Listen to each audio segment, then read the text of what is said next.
என் அன்பு சகோதர சகோதரிகளே, உங்கள் அனைவருக்கும் வணக்கம். 17/9/2025 புதன்கிழமை. இன்று புனர்பூச நட்சத்திரம். இந்த நட்சத்திரக்காரர்கள் இன்று கோயிலுக்கு சென்று உங்களின் பெயரில் அர்ச்சனை செய்து கடவுளை மனதார வேண்டிக் கொள்ளுங்கள். நீங்கள் நினைத்தது நடக்கும். நம் வாழ்வில் பிரச்சனைகள் குறைய தேய்பிறை சனிக்கிழமை அன்று கோயிலுக்கு சென்று கடவுளை வணங்கிவிட்டு வீட்டிற்கு வரும்போது செருப்பை அங்கேயே விட்டு வந்துவிடவும். நம் வாழ்வில் பிரச்சனைகள் குறையும்.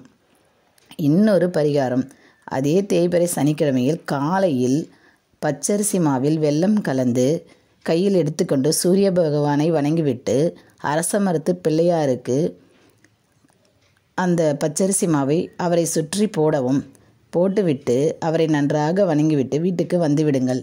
அந்த பச்சரிசி மாவை எறும்புகள் உண்ணும்போது நம்முடைய பிரச்சனைகள் குறையும். நன்றி, வணக்கம்.